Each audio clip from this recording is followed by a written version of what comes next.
आज आपण बनवणार आहोत मासे। तर मासे फ्रायसाठी आपण सगळ्यात पहिल्यांदा मासे घेऊन ते धुवून घेतलेले आहेत आणि त्याला मीठ लावून ठेवलं होतं एक 10 मिनिटासाठी। आता हे मासे मी परत धुवून घेतलेलं आहे आणि त्याला मी आता कोकमाचा आगळ लावून घेत आहे। त्यानंतर इथे आपण 2 चमचे आलं लसूण पेस्ट घालून घेणार आहोत। त्यानंतर 2 चमचे मिरची पावडर घेतलेली आहे आणि अर्धा चमचा हळद घेतलेली आहे। हे आता आपल्याला सगळं मिक्स करून घ्यायचं आहे। यामध्ये आपण मीठ घालणार नाही कारण मगाशी आपण त्याला लावून धुवून घेतलेले आहे त्यामुळे।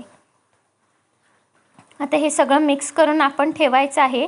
हे मासे फ्राय करण्यासाठी आपण हे मॅरिनेट करून ठेवलेले आहेत। हे आता मी मॅरिनेशनसाठी एक 10 ते 15 मिनिटं ठेवणार आहे आणि आता त्या मॅरिनेट केलेला माशाला लावण्यासाठी त्याचं जे आपण कवर बनवणार आहोत त्यासाठी मी रवा आणि तांदळाचे पीठ घेतलेलं आहे 3-3 चमचे आणि त्यानंतर मीठ घातलंय आणि मिरची पावडर घातलेली आहे। त्यानंतर माशाची आमटी बनवण्यासाठी मी इथे खोबरं घेतलेलं आहे अर्धी वाटी, 2 चमचे मिरची पावडर आणि हळद घेतलेली आहे। त्यानंतर 2 चमचे धने घेतलंय आणि 7 ते 8 त्रिफळ घेतलेला आहे आणि इथे मी थोडी चिंच वापरणार आहे आणि अर्धा वाटी कांदा घेतलाय। ह्याचं आता आपण वाटण बनवून घ्यायचं आहे। आता हे मासे आमटीसाठी मी घेतले आहेत। हे मगाशी सांगितल्याप्रमाणे वाटण बनवलेलं आहे। बारीक चिरलेला अर्धी वाटी कांदा घेतलाय, तेल अर्धी वाटी आणि मीठ घेतलेलं आहे। आता आपण सर्वात प्रथम तेल घालून घेऊयात। मी इथे 5 ते 6 चमचे तेल घातलेलं आहे। आता तेल तापलं की आपण यामध्ये बारीक चिरलेला अर्धी वाटी कांदा घालून घेणार आहोत।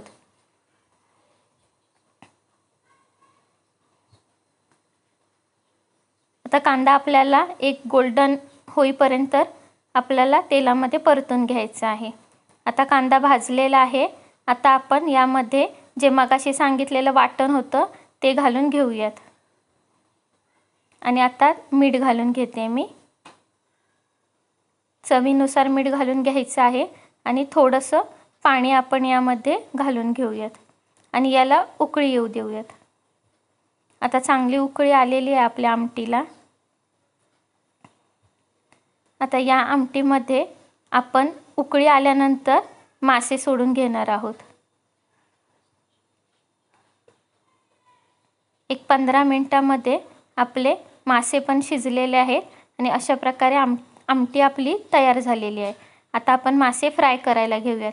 आता एका पॅनमध्ये मी तेल घालून घेतलेलं आहे। तेल सगळीकडे पसरून घ्यायचं आहे आणि मगाशी जे आपण मॅरिनेट करत ठेवलेले जे मासे होते ते मी इथे घेतलेले आहेत। हे मासे मी आता मगाशी सांगितल्याप्रमाणे रवा आणि तांदळाचे पीठ, मिरची पावडर आणि मीठ या मिश्रणामध्ये घोळवून घेणार आहे। आपल्याला नीट त्यामध्ये घोळवून घ्यायचे आहे आणि पॅनमध्ये आपण एक शॅलो फ्राय करायला ठेवूयात।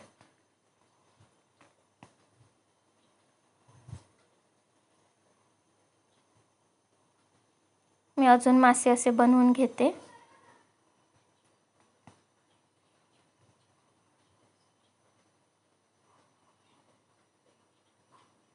इथे मी कमीच तेलाचा वापर केलेला आहे।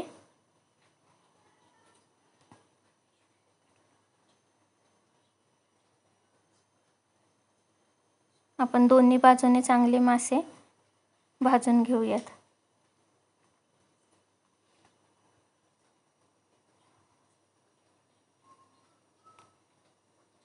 आता मासे फ्राय झालेले आहेत। मी यांना काढून घेते।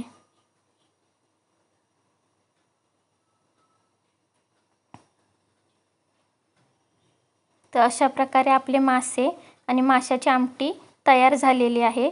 या रेसिपीची सगळी माहिती मी डिस्क्रिप्शन बॉक्समध्ये दिलेली आहे। माझ्या यूट्यूब चॅनलला सबस्क्राईब करा, लाईक करा, शेअर करा, कमेंट करा आणि इंस्टाग्रामला पण मला फॉलो करा। थँक्यू।